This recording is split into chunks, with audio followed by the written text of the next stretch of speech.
in the coming weeks or so, albeit we don't have much time remaining for the Olympic Games, that we'll be hearing something about Kurt Felix and Lyndon Victor in the multi-events. Blossom? With those athletes as well, we still have other athletes, even at the college level, that are making strides and making waves, performing and competing regionally, internationally. What can you tell us about these athletes? Candicia Scott comes to mind, my whole girl, big up your whole self.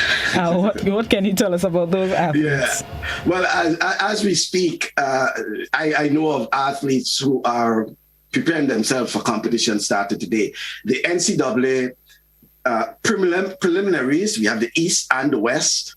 They actually started yesterday, over 4 days, Wednesday, Thursday, Friday, and Saturday. But today, on Thursday, Hallie Hazard, for example, of the University of Virginia, she'll be competing in the 100 meters. That's the NCAA East preliminary. It's taking place in Jacksonville, Florida, and she will be competing in the 100 meters. And also today, over in the West, the NCAA preliminary West in College Station, Texas, we have Melanie Rodney from UCLA. She'll be competing in the 400 meters, and she has company because Amanda Crawford of Texas Tech is also in the 400 meters, so they will be competing also today. Concerning and they are actually in the NCAA Division One. The Division One championship is scheduled for the next 2 weeks. So what you have is the East and the West preliminaries. The qualifiers will move on to the NCAA championships. We have the NCAA Division Two championships, and chief among them, we have Josh Boateng and Candicia Scott. Well, both of them attending the same university, that's Texas A&M University Commerce. And Josh will be competing tomorrow on Friday in the men's discus. And as you know, Josh is actually going into as the event as a favorite. That's in the discus, with the only athlete among those who are competing who have thrown beyond 60 meters. However, things do happen, and you never know what can happen. Well, Candicia Scott, no doubt, on Saturday, she will be competing in the javelin throw. As you know, Candicia Scott has been one of our most, well, not most, but one of our celebrated female athletes. All will recall her exploits at the Carifta Games, her final Carifta Games in Grenada in 2016, along with Anderson Peters, when Grenada captured both the boys and girls on the 20 javelin championship. Well, Candicia will be in the javelin throw, and as I said, on Saturday representing Texas A&M University Commerce. So that's in a nutshell are some of the athletes and the NCAA who actually competed. But then we also had the NJCAA, and I want to make mention of two athletes in particular. Gamali Felix and Jonia Thomas. Let me start with Gamali Felix first, because Gamali Felix won, he is the 2021 NJCAA Indo champion over the 400 meters. We haven't had a 400 meters Indo champion in a very long time.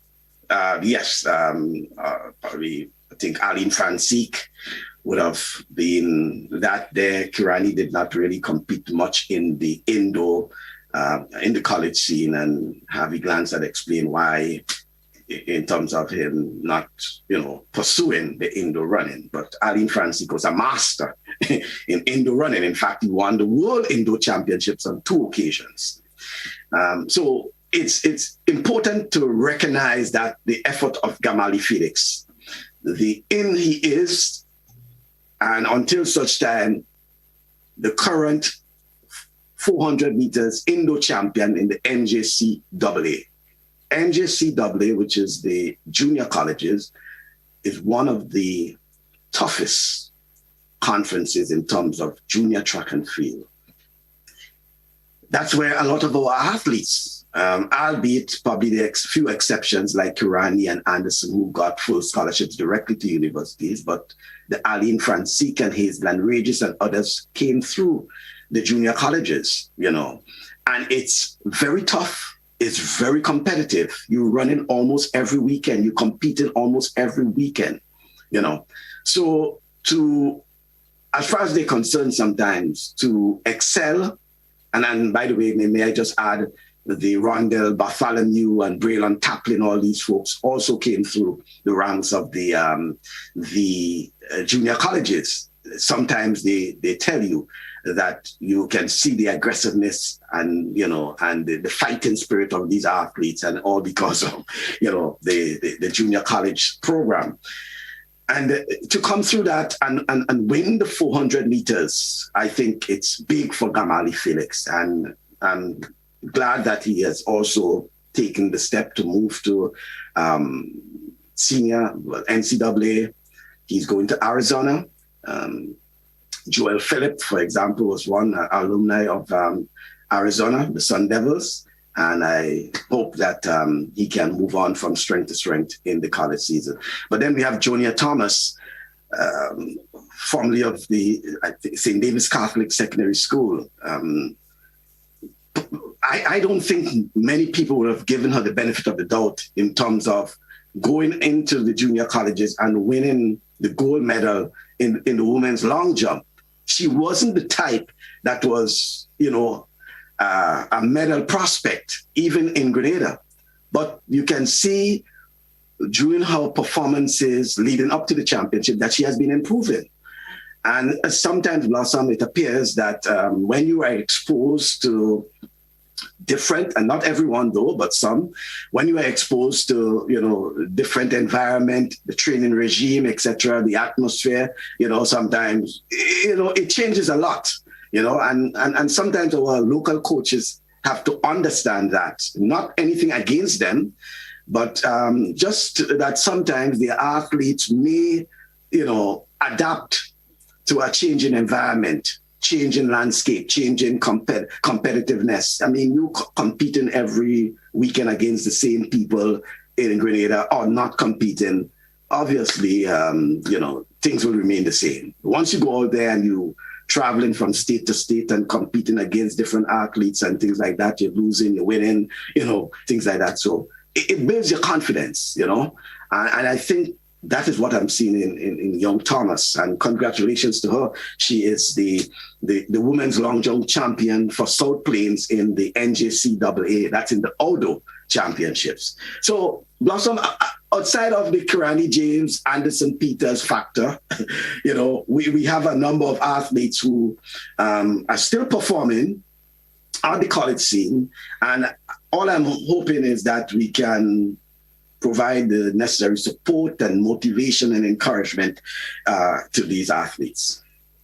Speaking of support and encouragement to these athletes, I want to look now at the kind of support that they get from the powers that be, speaking specifically, government and other organizations here at home, because when they compete regionally, internationally, they're not representing Kirani or Anderson or Gamali or Braylon themselves. They're representing the country. What can you tell us about the kind of support that they get, and can it be improved? Blossom, I'm glad you mentioned that. I thought about it this morning, when I'm thinking about what to say, and that came across my mind. And I hope I'm not being a bit too harsh, but I believe it's time that we have a national register of our sportsmen and sportswomen, and across all sporting events, not just track and field, okay? Their level of competitiveness, their locations, their performances, wherever they are, whether it's swimming, whether it's tennis, track and field, football, we should have that. And I'm calling upon, foremost, the national federations to get on the ball. It's sad that you will contact national associations about information regarding their constituents, and they are unable to give any information except that to say that we have heard about him or her, or we have seen it on social media, etc., etc. It's real sad. You know, at times, Blossom, I see representatives of national associations appearing in the media and not even the courtesy of familiarizing themselves with the subjects. You know, they go and they speak about this athlete, that athlete, and it's tata, you know. They don't know anything about the athlete. They don't know anything what they're saying, and it's just about we heard so and heard. No. You need to do your research. You need to familiarize yourself. We have to do better than that. And give those sportsmen and women the necessary support and encouragement, not only when they are on the podium, please, you know, but ensuring that you give them some level of recognition, and the recognition not always have to be something tangible. You know, the recognition, as they say, could be speaking about them, promoting their activities, you know. How many people, for example, know all these athletes are competing this weekend or in competition this weekend? I guess how much we just fix on the Kirani James and the Anderson Peters, and because we know that's probably instant glory, you know. But we have a number of these athletes who are competing, you know, and that is what, and it comes back to the question you asked, how? That is how we can do it. And when you speak to some of these athletes, sometimes it's not so much about, yes, in some cases, they need the financial support. But in other cases, not so much the financial support. Yes, they're getting sometimes the financial support, but the encouragement, how things went this weekend, how things are going for this weekend. You know, I recall, and probably that is why I had that very close relationship with these athletes over the years, because when I was back in Grenada as a journalist, I used to communicate with these athletes every single week, just touching base with them, finding out how things went. I mean, I may have the result, but, you know, just to hear from them, even though it's not to report about, but just to hear from them what it was like in terms of competition, you know, and just a little one-on-one chat, you know. I do the same thing. As I told you, I'm in communication with Paul Phillips, so I know they're in Slovakia. I'm in touch with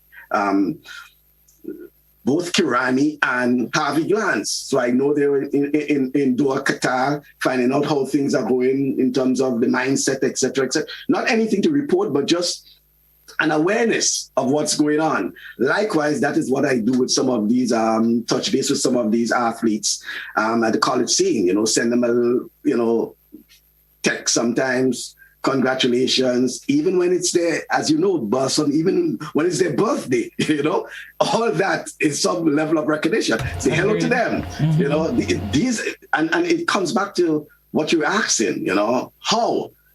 These are the sort of things that we can do. And I'm calling upon the national federations in particular to step up the game, you know, do something. You have public relations officers, you have other people. Listen, in this time, it's more easier to contact our sportsmen and sportswomen overseas than ever before. Everything is now done virtual. So there's no excuse. I should not be calling someone from the federation and asking them about a particular sportsman or sportswoman, and they're telling me they don't know how to contact them, they don't know anything about them. And so, but, you know, if they win a medal on the podium, you see all kind of congratulations, whatever, and things like that. So no, we need that level of support, even when they are in the trenches, you know, even when they're in the trenches. Have the athletes expressed, I don't want to say discontent, but that it affects the lack of support from the powers that be, whether it's the Olympic Committee or the government, the Ministry of Sports? Have they expressed that it helps or it hinders their performances, it affects their psyche, that it's discouraging for them to go there and represent Grenada when they're not getting the recognition that they so deserve? Yeah, well, I don't want to say it directly as that, but when you speak to them, you get that impression, albeit sometimes I have to let them know that whatever they're telling me in confidence. It's not necessarily an interview. Understood, but right. But you can get that feeling from them in terms of their reaction, that they see their colleagues, whether it's from Jamaica or whoever, having this kind of communication with their federation so often, knowing what's happening. They're getting emails from the federations telling them this is what's happening, this is what they need to do ever so often, even if it's not related to them directly, but there is some level of open communication, constant communication, what's happening at home, what's happening internationally, all these sort of things, that they feel part of it. And when they're seeing that and they're saying, but hey, I am also representing Grenada, but I am not getting that sort of, communication. I'm not getting that sort of support. And again, I'm saying not the financial or whatever. Only when probably they need me to represent Grenada for some major championship, then, I see an email saying that, are you available, or, or such and such is the case. But between that, where is the communication in terms of, hey, folks, how are you doing? How's training going? What level of preparation are you at? Is there anything that you think we can help you with? Nothing. Only time sometimes they get communication is when they win sometimes, and when they need them to participate. Mind you, if you had listened to Harvey Glantz and Harvey was talking about the lack thereof of Kirani not participating in the relays, I don't know if folks have really gleaned from it, but it had to do with a level of communication as well. The time they're communicating with these professional athletes, it's too late. These athletes have the endorsements and other, things that they need to fulfill, and their program and all these sort of things.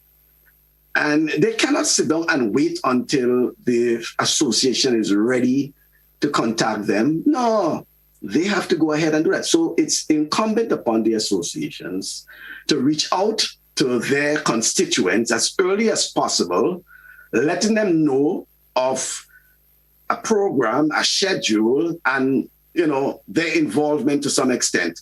Let the coaches or the managers of these athletes, these sportsmen and women, incorporate that into their schedule. Let them do that. But then most times they complete their schedule, and then after the associations get in contact with them, and by then it's almost a no-no, because we already make obligation to compete here, to compete there, and things like that. So, and it goes back to also the associations ensuring that they have their plan of action ready at least by the end of the year for the next year. Now, things can change, like the COVID-19, for example, no one knew, but I assume that associations had a schedule for that particular year. But there came COVID and everything just fell apart. But at least you have a schedule, you have that communication, and I keep stressing on communication because it appears that is the let down communication, And again, Blossom, in this time, in this period, that should not be a problem. It's easier to communicate with each other than before, easier. Paul Philip is in Slovakia, and I've been speaking with him. Harvey Glantz, Kirani James in Doha, Qatar, I've been speaking with them. So, what is the problem in someone from a particular association gathering the names of their constituents and reaching out to them? Folks, what it is, where are you competing this weekend?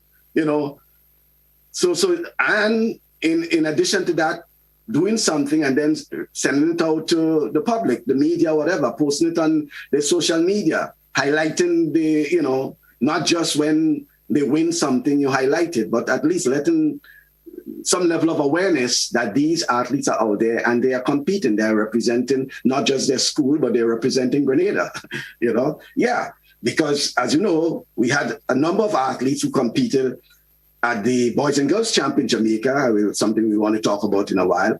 But when the Jamaica media was highlighted, they referred to them not so much about their school they were representing, but they're from Grenada, you know, and that is important. So I'm saying, Blossom, that our national associations, and I do not want to just, albeit most of our discussion so far is centered around our track and field athletes, but this is across the board, you know, whether it's swimming, whether it's tennis, whether it's track and field, whatever sport it is, these federations need to get on top of the game and have a national register, starting with their own, of their sportsmen and women. It's easier for them to have it locally, at least they know those locally, but overseas, you know, as soon as you know that, because some folks may have gotten scholarships through private means or otherwise. But once you get knowledge of that, it's your duty to reach out to them, because at some stage they'll be representing Grenada, or you will have to reach out to them at least in terms of representing Grenada. So it's not a matter of they're out there and, you know, they never contacted us or what. No. That is what you have been elected to do. Represent, yes, to represent. Represent, okay? And follow. Right. So it's your duty to reach out to them.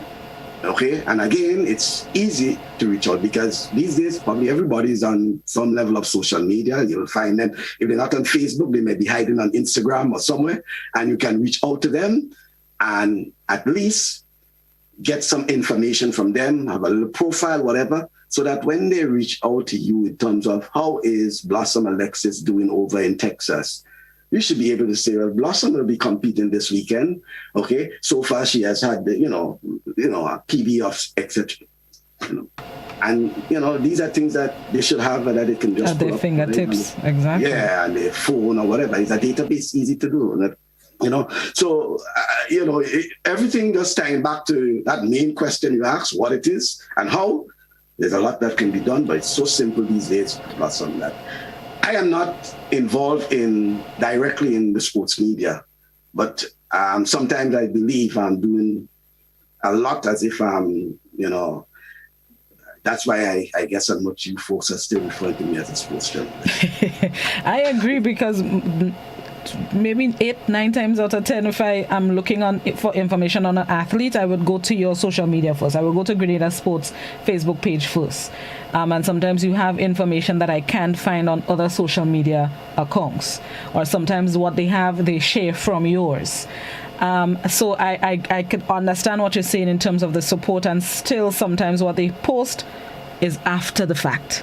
So I didn't even know Jane was competing this weekend until after, and hopefully she came in the top 3, and that's when you would see the information. Other than that, you barely see it. And in addition to that as well, I want to also look at grooming, training, developing our local athletes. To me, primarily, and this is what I've observed, most of the time when an athlete is training or is part of an organization that is helping them develop, it's always a private organization. Very rare you'll hear the Ministry of Sports is hosting a training camp and we're in it, or the ministry has a training camp and a year-long training camp and we're part of it. It's always a private club like the ACE and the St. David Trailblazers. And so how much development do our athletes need, and how much are they lacking, if they are lacking, and helping them get to a stage where they can compete regionally, internationally, and not just intercall, which we haven't had for 2 years, but not just intercall and primary school sports?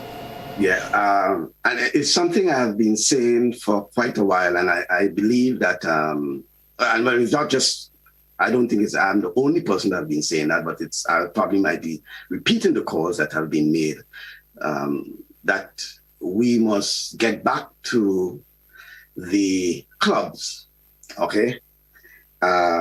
Yes, Grenada is like Jamaica in terms of track and field, and forgive me for just dwelling on track and field because it's probably the most dominant sport as it is now, okay?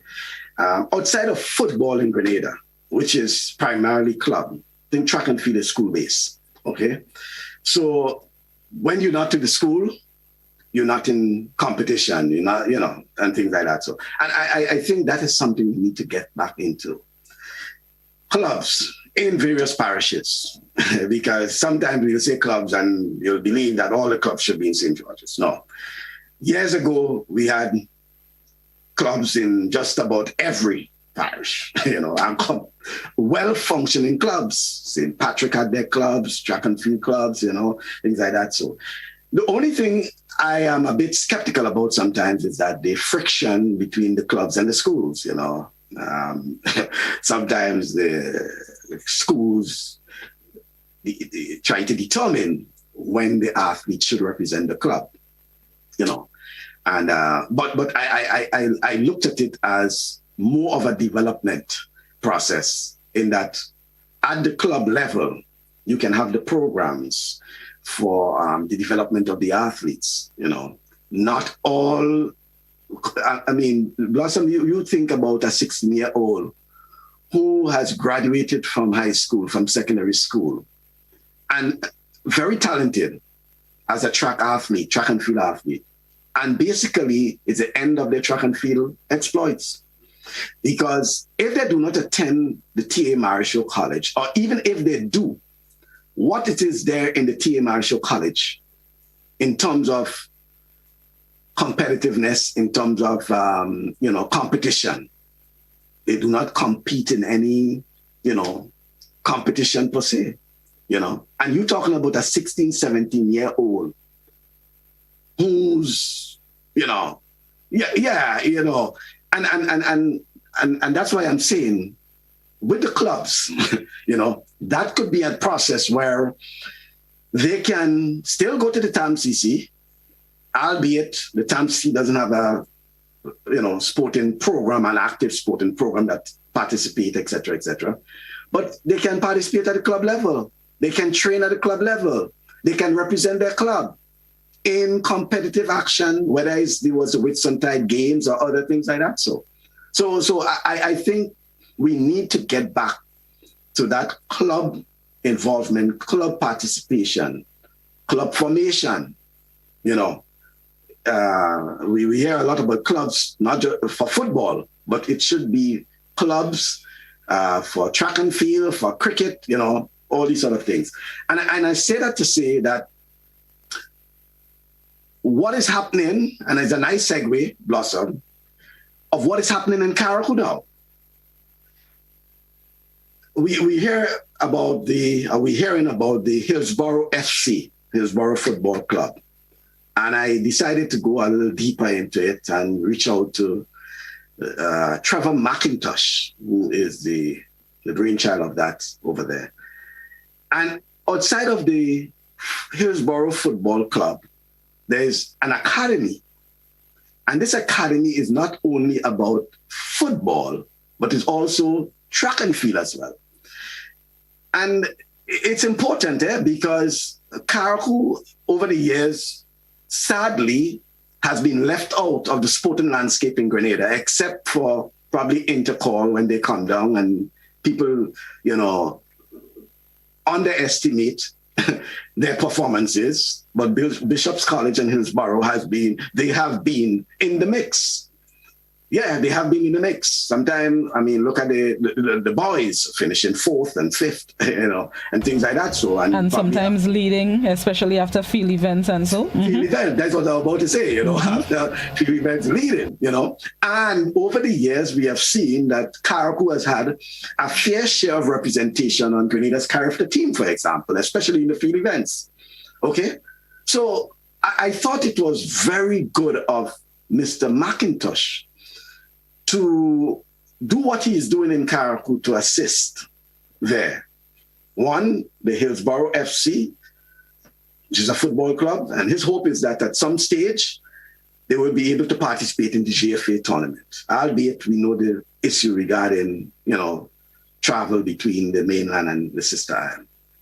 But in addition to that, the academy, where we are seeing that only after a year or so, we are seeing, the bearing of fruits. There were at least 3 athletes from Carriacou who competed in the Boys and Girls Champs in Jamaica? 3. Well, in fact, 4. Let's say 4. Well, 4 athletes, but 3 competed. Okay, that is good. And I understand they have about another 3 waiting to attend high schools in Jamaica. It's just a matter of, I think there's some in September and then sometime next year. One has to do with the age, a bit too young, and you have to get parent consent, etc., etc. But could you imagine, and one of these athletes, as I was told, had given up track and field, everything. And they were coaxed into, hey, continue. They were coaxed into to continue and won a medal. Won a medal. So, Blossom, we have quite a lot to do. We have a lot of, I would say, a lot of potential. And it's all about how the authorities, channel these, the potential. And it's also coming back to your question in terms of even the private people assisting. If every time, I know a lot of times we say government. Yes, government has a responsibility in terms of policies, et cetera. They have their responsibility. But an initiative like Trevor McIntosh's in Carriacou, I think should be fully endorsed and supported, because look what is happening already. It's bearing athletes, yes, and I think it's only an inspiration and motivation for others, because by the way, he told me that there were some parents who were a bit concerned about sending their kids to Jamaica, et cetera, and I had to tell him, listen, remind them that folks like Hazelyn Regis, for example, when she left the St. David's Catholic Secondary School after finishing, even before she went off to college in the US, she was in Jamaica. She attended, I think it was the G.C. Foster College, So, and the competition in Jamaica, the Boys and Girls Champs, is considered one of the most attractive and competitive junior track and field championships anywhere in the world. So for our athletes, and especially from Carriacou, to compete there and win gold medals, and win medals, not just gold and medals, for me, it's an astonishing feat, And you're talking about who may not have had the opportunity because they have given up everything already. They have said, hey, that's the end of it. There's nothing for me to compete in Grenada again, and et cetera, et cetera. And they were given an opportunity. And coming out of that, Blossom, I am hearing within the last week, that is just after the Boys and Girls Champ, that there are colleges who are already eyeing at least 2 of these athletes, colleges in the US. They have not, by the way, they haven't finished. They have another year to go, but they're already on the radar of colleges. To me, that is commendable, and that should be an encouragement and a motivation for the others who are waiting to go to emulate. And I think we should commend Mr. McIntosh and commend others who are doing likewise to ensure, and by the way, it's not that everyone has to go to Jamaica, but it's just providing that opportunity, having the contact, providing the opportunity for athletes, and they are excelling. And I think we should support them and support. And finally, Blossom, to get back to the main point, the clubs are very, very important. We need to get back to the club structure, whether it's football, whether it's cricket, whether it's track and field, okay? Because as we're seeing, we have too many young people who, after school, after the school system, there is nothing left for them because there isn't absorbed into a club or something like that. So then they just give up their sporting talents, their sporting exploits, and we could have seen an opportunity where that person could have be the next Anderson or Kirani. I recall a guy, they was telling me a guy who was faster or better than Kirani James when they were young, growing up, competing. And he never made it out. I assume because of the system. Yeah. So we have to ensure that we have something in place that we can capture. Not everyone will be able to go, but we should be able to capture those talents. Be able to identify and help them. And you're right. I think we've lost a lot of local talent, and not just in track and field, in all sports. We've lost a lot of talent because they did not get the opportunity to further themselves after secondary school. Because after intercall, there's nowhere to go. You're reaching TAMCC and...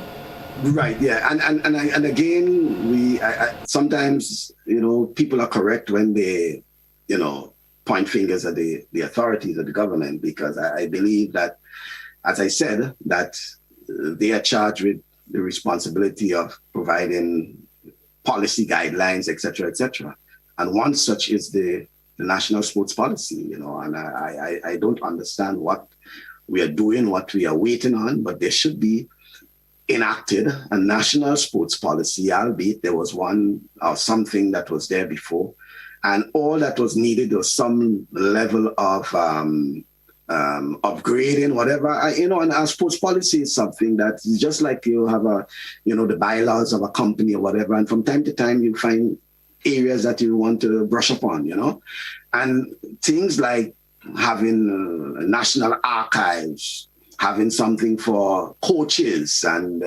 trainers and, physiotherapists and, all these sort of things were things that were part of the sports policy.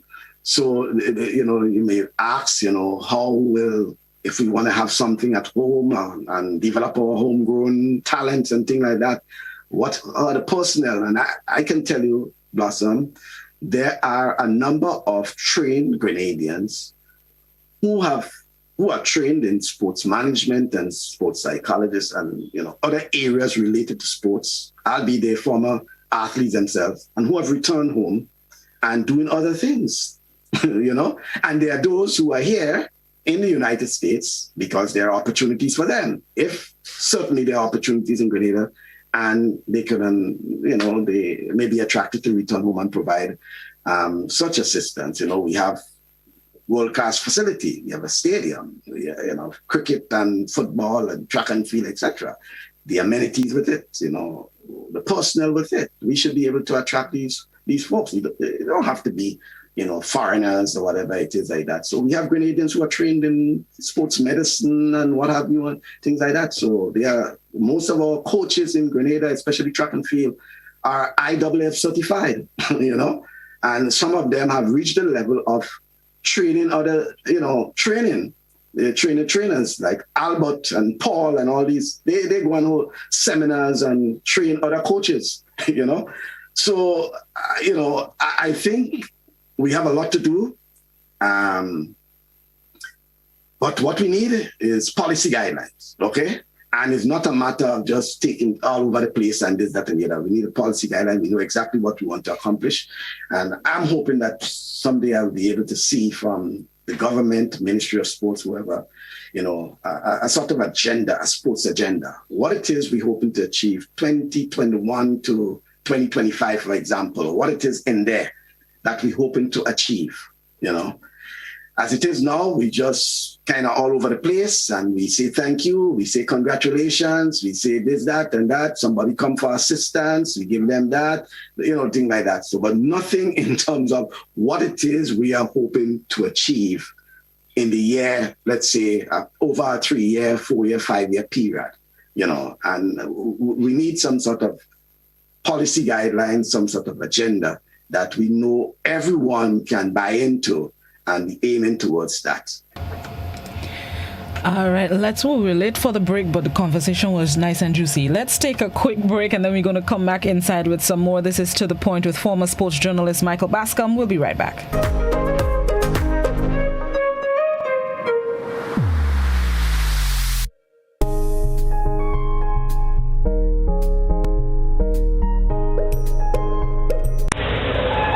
Hear what I hear?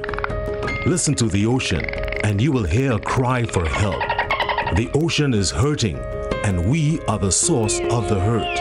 But we can stop and start to heal our ocean by preventing pollution from getting into our waterways. It can start with you. Join an active organization, or better yet, make a personal commitment.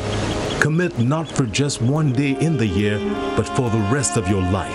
Let's dispose of our plastic and other waste responsibly, and let's start building resilience. Let the healing begin. This message is brought to you by the OECS Commission with funding from the Government of Norway. Remlit, tackling ocean pollution from tooth to surf. Introducing Color by Sissons. Color by Sissons. Color by Sissons. Color by Sissons. Color by Sissons. Color by Sissons. We support you at every stage of your life.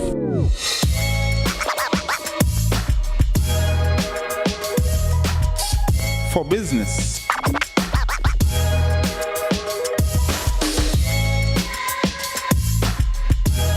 for your education, for your financial freedom,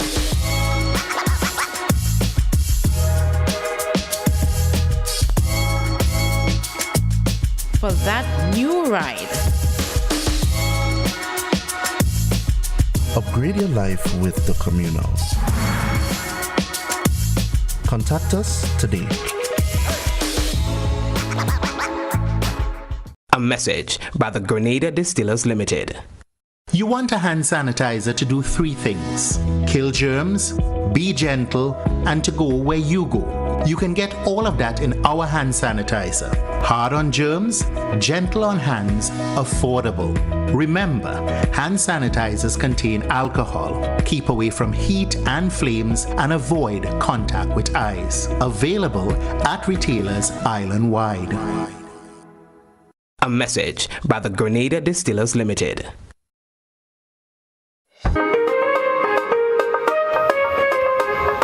Welcome back to The Point. We're speaking with former sports journalist Michael Bascom, and this morning we're looking at some of the successes, the successes and exploits of our athletes regionally, internationally, as well as some of the things that have been, let's say, hindering the development of some of our athletes and the sport as well. Let me see if I can quickly get to some questions on the social media, because there are some athletes that I really want us to look at as well. Let me just take this caller.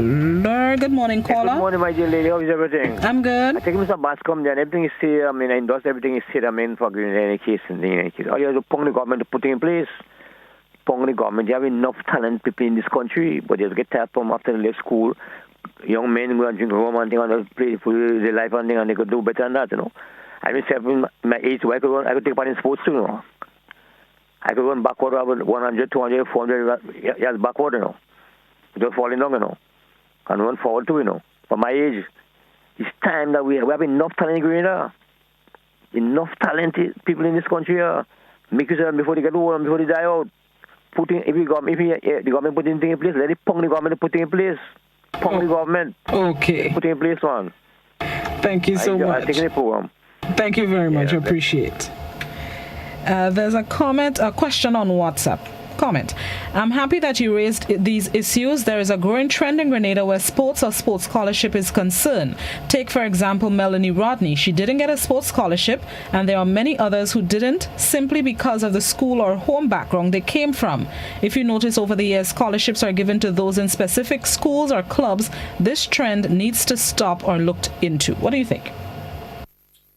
That's for me? Yes, it is. Yeah, well, I know the issue with Melanie, and it has been something that has been talked about. You know, after all these years, it's still around because it was a sad situation with Melanie Rodney, you know, after speaking to her dad and things like that. So, and I wish it wasn't something that she had to go through. But, you know, coming out of that, I thought Melanie, you know, grew, you know, in terms of her focus, yeah. And she is right now one of our top female quarter milers, you know. And has qualified for the Olympics from her last race. Well, and coming out of UCLA, you know, UCLA has been one of the top schools in the NCAA, They have produced some world-class athletes. Atto Bolden is one, for example. I'm certain that she is focused. And looking at Melanie running too, you can see that that level of focus, that level of positivity from Melanie Rodney.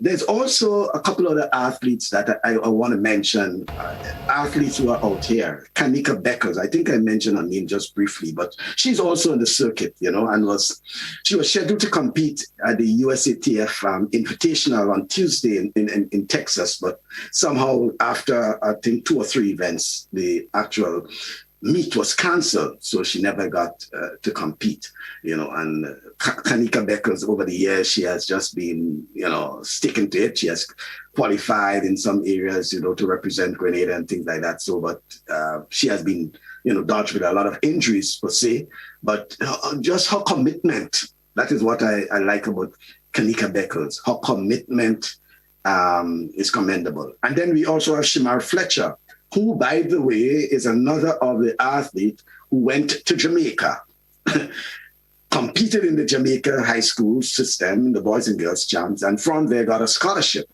And he is now in the US. He too is also making some waves, and I thought it's important to make mention of him. And I spoke about the gold medalists, those from the Boys and Girls Champs. Let me get their name correctly. Nishon Pierre and Jamora Alves. Both of them won gold medals in the Boys and Girls Champs in Jamaica. So I just want to make that clear, just in case for folks who want to know. Nishon Pierre, he won in the high jump, and Jamora won in the long jump. And then I want to touch on Nazio John. You have been seeing a lot about this young fellow, albeit, and by the way, we have a number of these athletes out here. We talk about Hallie Hazard and Amanda Crawford and others. They're born in the US, but their parents are Grenadians, okay? Yeah. Nazio John is one who born here in the US, but parents, both mother and father, from Grenada. Father in particular from Grenada. Mother is from St. Vincent. And the thing about it, Blossom, is that whenever we have these athletes who have parents who from Grenada and from another country, and then they decide to compete for Grenada, it's something special because, for example, Amanda Crawford, she had the opportunity to compete for Barbados, but decided that she will compete for Grenada. In fact, Barbados reached out to her parents even before she decided to compete for Grenada. I just want to rest that case there. Wow. Yes, Amanda Crawford. Barbados reached out to her parents for her to represent Barbados even before Grenada. That is how I got busy. Because when I saw what was happening at the time, I say, hold strain. Let me get the folks in Grenada to respond. Because they were turning and twisting and all sort of things too. Because I saw Amanda competing. I used to be going to these meets every weekend and, saw Amanda competing and things like that. So Amanda can't represent Grenada, spoke to her parents and things like that. So, and, there was a kind of wait, but she's representing Grenada and she's representing Grenada good. Then there was Hallie Hazard, who they took a while. And, even though, she could have gone to the Trinidad, for example, to compete for Trinidad, even though they took a while, eventually, because her brother had represented Grenada at first, that's Peyton Hazard, it was said, okay, it wouldn't look good for the brother to represent Grenada and then the sister goes to represent Trinidad, So then eventually it worked out, But Nazio John, youngster, and already he is running 10.23 seconds in the 100 meters. Albeit is wind assisted, but in Texas, that's what we have, a lot of wind assisted because of the high terrain as well. But on a normal day, Nazio John, at his age of 17, 18, could give you a sub 10.5. I don't think we have many athletes, senior athletes in Grenada or representing Grenada that run in that sort of time. You know, in the 200 meters, 20.89 seconds. I mean, you know, that to me is good talent. And he should be a candidate for the NACAC under 18 and under 23 championships in San Jose, Costa Rica, and the world under 20 championships in Nairobi, Kenya later this year. That's all I want to say about Nazio John, because I think that is great talent. And I'm just hoping that the Grenada Athletic Association is really in contact with his parents, who basically acting as coach and manager, whatever it is, even though he's still in high school, to, you know, because that is good talent. I mean, I've seen him run and I've been following him, and he is good talent. Bas, we're quickly out of time. I really wanted to touch on Braylon and the likes of Rondell Bartholomew, but we won't have time to do that. But don't worry, we'll link up again, because I think this is a conversation we need to continue to have. Yeah, certainly, and especially on Braylon. Exactly, yeah, especially on Braylon. Don't worry, we'll link up again soon. I want to thank you so very much for being my guest this morning. Always appreciate it, and always appreciate the information. You always have a wealth of knowledge when our athletes are concerned, and I appreciate you sharing it with us this morning. Thank you so very much. I appreciate it. Thanks very much, boss. All right, I'll let you get back to sleep now. Have yourself a good day. Stay safe. Former sports journalist, a former president of the Media Workers Association of Grenada. He has been following Grenadian sports for over 30 years. Right now, he has other duties with Homeland Security in the U.S., but he continues to follow our athletes. And we thank him so very much for the work that he has done and continues to do. That's where I get most, if not all, of my sporting information from when our local athletes are concerned. It's at this point we say thank you to all our viewers and listeners who tuned into To The Point this morning. We're getting ready to join the ECCB for another episode of its digital dialogues, and this morning they're talking pandemic and small businesses, and it will be carried live on Classic 105. That's the end of my time today. Enjoy the rest of your thankful Thursday, and I'll be back tomorrow morning, God willing. Until then, stay safe.